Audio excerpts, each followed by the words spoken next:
As another year draws rapidly to a close, it's time to reflect back on the good and the bad, the friends we've made, the people we've lost, and what to do next if we want to make 2020 our new best year ever.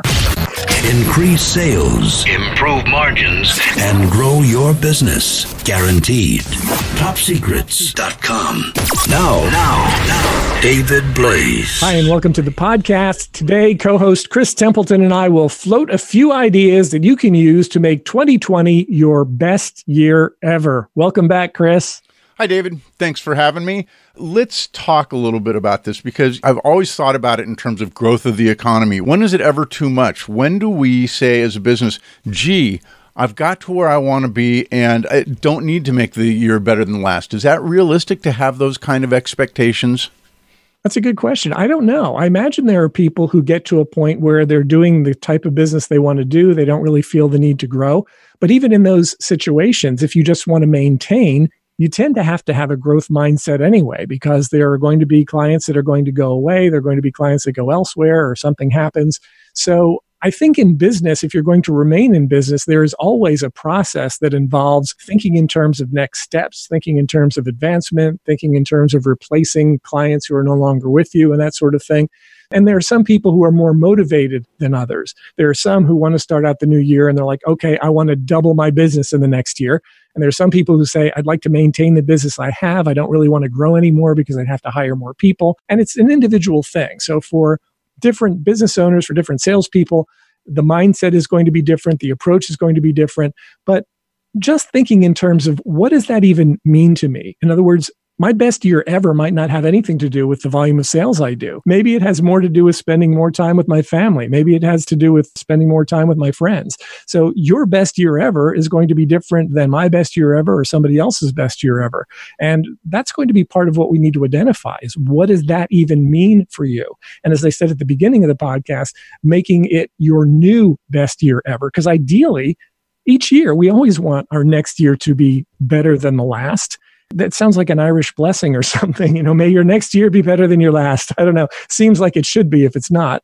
But it's just a good thought. It's the idea that we want our lives to constantly get better and we want things to evolve and continue to grow and become more wonderful. I know this wasn't in what we're going to talk about, but this is why I truly love doing this podcast with you, David, because it's so easy for people to fall into this idea of, well, I'm going to have my best year ever. What's that mean? Well, it means I'm going to make more money than I ever did. And you and what you do is always about a work-life balance. And I just think it's so important that in this day and age, more than any, we take a little bit of time and make sure that that balance is there. And right. And you've really done a fine job of consistently making that a priority. And it can be tough to do, can't it? It can. I mean, I think some people are more focused on it than others. And when we talk about best year, like I said, it means different things to different people. For some, it might just be a matter of if somebody's been dealing with health issues, they may be focused on having their best year ever from a health standpoint. If they've been dealing with financial issues, then it might be related to financial. But that's why, again, this time of year, and we talked about this a little bit in the previous podcast, is just really nice to be able to sort of think through things, where we want to be and all that sort of thing. So when we talk about starting the new year off with a bang or just, really starting the new year off the way that we want to, it is going to be a completely personal thing. And so simply thinking through that and deciding, what do I want that to look like? And what does it mean for me to start the new year off with a bang? Is it going to be that I'm going to spend more time focused on my friends and my family? Am I going to spend more time on my business? What is it going to be? And outlining those priorities and then gearing our lives to match up with what it is that we want it to look like.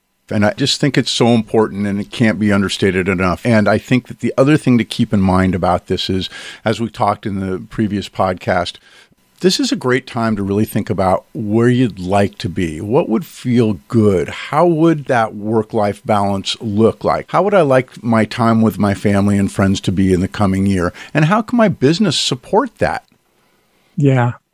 I remember years and years ago, there was a speaker. His name was Bob Harrington. I don't know if you remember that name, But Bob Harrington he's a motivational speaker. I believe he's also a preacher in New Orleans, if I'm not mistaken.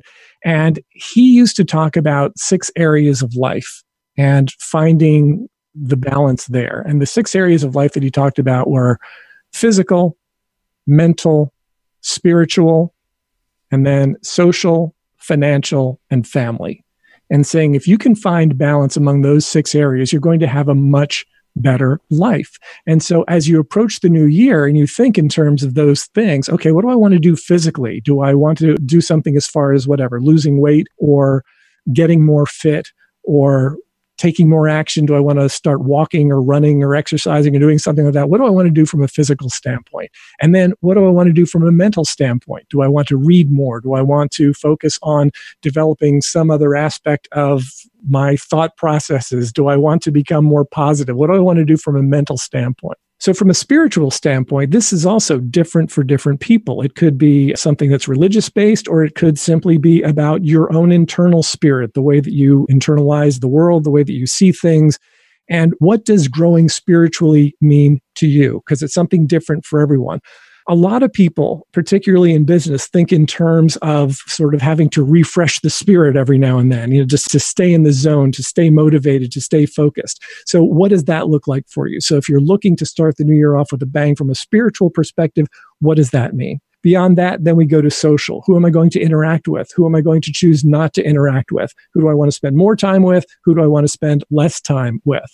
From there, we move on to financial. Now, a lot of people put this first, and this is sort of how we led off at the beginning of this podcast, the expectation that when we talk about best year ever, that people are automatically thinking in terms of financial. That's not always the case, but it is necessary to consider the financial aspect of things because that's what's going to determine what we get to do on a daily basis, and in a lot of cases, who we get to interact with and how those interactions take place. So it's definitely a consideration, definitely something that has to be included in the mix. And then the 6th one is family. What does it look like this year? Am I going to be able to get to interact with my family more than I did in the previous year, less than I did in the previous year? What do I want that to look like?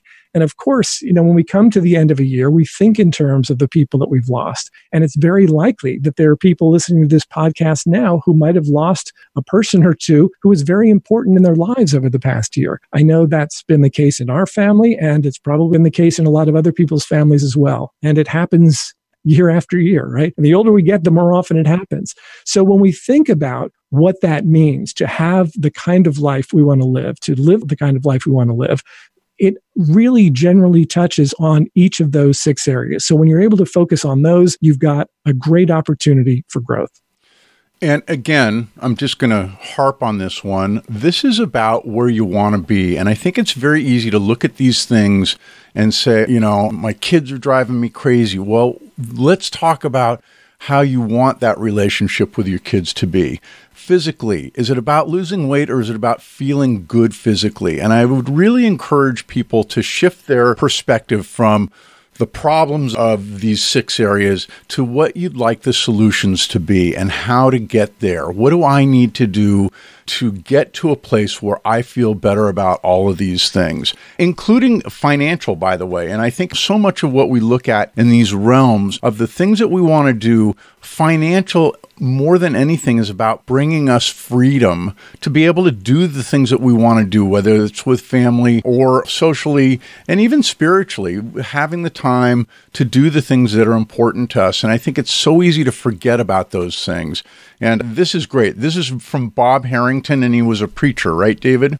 Yes. If you Google Bob Harrington, you might be able to find some of his stuff. But this was years ago. I think it was some of the earliest listening that I did on the subject of personal improvement. I remember hearing Bob Harrington. He just had this great booming, resonating voice with the Southern accent. He was a very inspiring guy. Passed away a while ago. Well, I tell you, again, I just have such admiration that we get to talk about on a topsecrets.com podcast about not only how you can do things better, but how you can do things better in a well-rounded way. And these 6 areas, physical, mental, spiritual, socially, financially, and family, I don't think you miss much there, do you?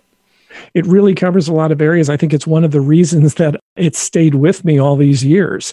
I was talking to a friend of mine at lunch, and she was talking about the fact that I very often quote different people and I quote different things. She's like, you read so much and you remember all this stuff. And I'm like, I remember a tiny, tiny little fraction of the things that I've read. Most of what I've read, most of what I've learned, I totally forget. But the things that tend to stay with me are the ones that are important. So something like this, which I'm sure I learned from Bob Harrington more than 25 years ago, it stayed with me all that time just because it's so valuable.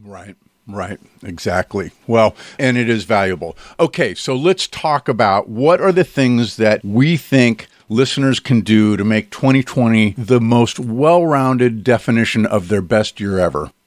Well, I'd start with identifying what it is that you think will help to make 2020 your best year ever, and really look at which of those 6 areas require the most improvement. So is it from a physical standpoint? Is there stuff that you know you need to be doing from a physical standpoint that maybe you've been putting off taking action on for years or decades? If so, that needs to be a focus. Is it from the standpoint of mental? Do I need to read more? Do I need to think more? Do I need to study more? Is there an area of growth that I'd like to pursue from a knowledge standpoint? That would all fall under the mental category. From a spiritual category, you decide what that means. And there are lots of different people with lots of different beliefs. Whatever your beliefs are, that falls into your spiritual realm. How do you want to expand that this year? From the standpoint of social, who do I want to interact with? We talked about this a little bit earlier, and it's just so critical. Everybody knows that the people that we surround ourselves with impact us more than probably any other aspect of life. And yet, we sometimes end up interacting with people who are bringing us down, who are a drag on our energy and our resources. Now is a great time to sort of recalibrate and say, where do I want to spend that time? Who would I rather invest that energy with? And make those decisions appropriately. From a financial standpoint, we cover that in practically every other episode. So I think that speaks for itself. You need to look at where you need to be from a financial standpoint, examine the actions you need to take, and roll from there. And family. And putting it last does not mean that it's last, but it's an important component. And maybe for you, that's going to be the first thing you need to focus on this year. And if that's the case, by all means, do that, because these relationships are going to be key to your success from a personal standpoint, from a business standpoint. And it's just so important to keep them all in mind and try to balance it, whatever balance means in your particular situation. It's about tuning up one thing, bringing up one thing, and bringing down another, and finding that ideal balance. And that's what I wish for everybody listening to this podcast for the coming year. And maybe the questions for each one of these is, how can I feel authentically good about each of these areas? I think that gets right to the heart of the matter, don't you think? It does. Okay. Nice job. I want everybody to have their best year ever in 2020. Mostly in terms of happiness and meaning, just feeling good about the year. And I hope that includes all of those 6 things. David, what's coming up on the next podcast? Okay, Chris, in our next podcast, we will get onto the subject of what happens when prospects ghost you. You think you're having a great relationship and all of a sudden they disappear. Oh, I hate when that happens. Okay, hey, we will cover that on the next podcast. Remember, go to topsecrets.com/call to have a strategy session with the team there and find out what you can do to help make 2020 the best year ever. David, thank you. Thank you, Chris, and Happy New Year, everyone. Happy New Year, everybody. Topsecrets.com.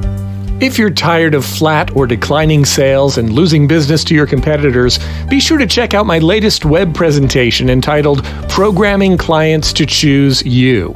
Who are your very best prospects currently programmed to buy from? Is it you or someone else?